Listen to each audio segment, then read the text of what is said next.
ওনার normal কাজে ফিরে যাওয়ার জন্য অ্যাটলিস্ট 3 মাস সময় দিতে হবে। এই মুহূর্তে মুভ করা তার জন্য খুবই রিস্কি, এবং সে বিষয়টা তামিম ইকবালের সাথেও আমরা আলাপ করেছি।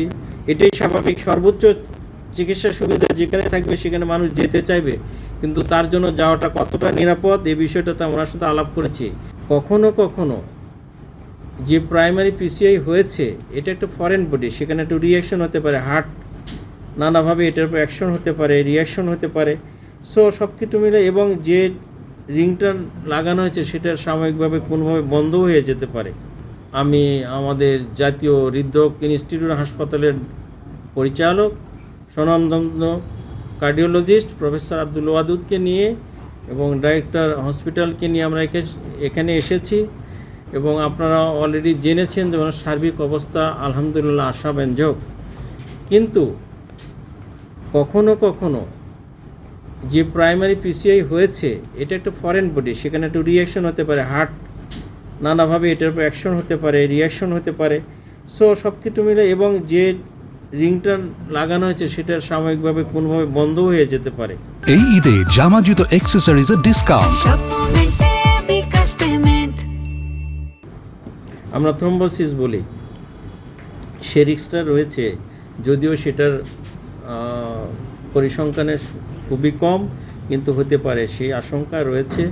সে ব্যাপারে ওনার পরিবারের সদস্যের সঙ্গে আমরা কথা বলেছি, বিষয়টা বলেছি, এবং ডাক্তার যারা ছিলেন, বিশেষ করে ডাক্তার মারুফ কার্ডিওলজিস্ট এবং তার যে টিম, ওয়ার্কিং টিম এবং administrative management as a whole সব কিছু মিলিয়ে আল্লাহর বিশেষ রহমতে আমরা তাকে একটা নব্য জীবন দান করতে সমর্থ হয়েছি।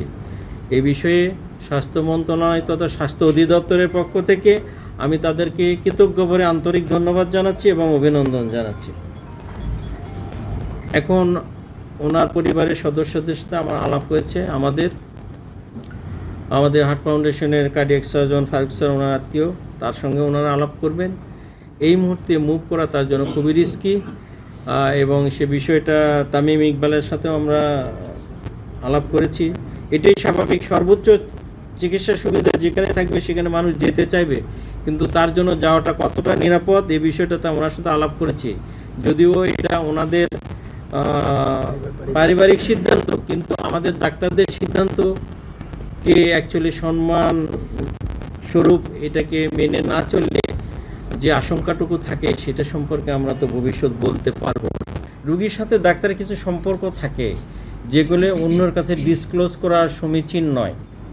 সো সেই বিষয়গুলো যেগুলো আমরা সাধারণভাবে যে পরামর্শ সেগুলো আমরা দিয়েছি, সেগুলো আপনাদের সাথে শেয়ার করলাম। যে পরবর্তী আজকে সময় যাচ্ছে 48 আওয়ার্স থেকে 72 আওয়ার্স হচ্ছে রিস্কি পিরিয়ড, এবং আমাদের বিশেষজ্ঞ হৃদরোগ বিশেষজ্ঞ জাতীয় হৃদরোগ হাসপাতাল ইনস্টিটিউটের পরিচালক মহোদয় বলেছেন যে উনি এই ঈদে জামা জুতো অ্যাক্সেসরিজের ডিসকাউন্ট। ওনার নর্মাল কাজে ফিরে যাওয়ার জন্য অ্যাটলিস্ট 3 মাস সময় দিতে হবে, মানে খেলাধুলায়। এছাড়া উনি বাসায় স্বাভাবিক কাজকর্ম হাঁটাচলা করবেন সপ্তাহখানেক, এবং রেস্টেই থাকতে হবে। যদিও দেখেন সব পরীক্ষা নিরীক্ষায় কিন্তু পুরো রোগ সবসময় আসে না। প্রাথমিক যে ইসিজি করা হয়েছিল তাকে সেখানে চেঞ্জ আসেনি, এবং আজকে সকালে ইকো করা হয়েছে, দ্যাটস গুড, সবই ঠিক আছে। তারপরে যে কোনো সময় যে কোনো জিনিস ঘটে যেতে পারে। এই বিষয়গুলো অত্যন্ত গুরুত্ব সহকারে পরিবারের সদস্যর সাথে আমরা আলাপ করেছি। এখন ওনাদের সিদ্ধান্তের ওপর আমাদের সিদ্ধান্ত, আমরা কোনো কারো ওপর তো জোর করতে পারবো না। আলহামদুলিল্লাহ তার অবস্থার উন্নতি হয়েছে, আল্লাহ না করুক খারাপ অবস্থা হয়ে গেলে সেটার দায়িত্ব অ্যাকচুয়ালি এই প্রতিষ্ঠানের ওপরে হয়তো বর্তাইতো। অধ্যাপক আব্দুল ওয়াদুদ বলেছেন অলরেডি যে কোথায় কোথায় কী ব্যবস্থাপনা আছেন। আমাদের জনগোষ্ঠীর তুলনায় সেটা ডেফিনেটলি সীমাবদ্ধতা আছে, প্রতিকূলতা আছে, তার মধ্যেও যতটুকু ব্যবস্থাপনা থাকা দরকার, অ্যাটলিস্ট যে ইমার্জেন্সিগুলো সেটা ট্যাকেল দেওয়ার মতো অবস্থা আছে। মানিকগঞ্জ হাসপাতাল আছে, ওখানে আমাদের ক্যাথল্যাব আছে, কিন্তু সেটা এখনও চালু নাই। জনগোষ্ঠীর তুলনায় ব্যবস্থাপনা অপ্রতুল, সেটা আমাদের সবাইকে স্বীকার করতে হবে।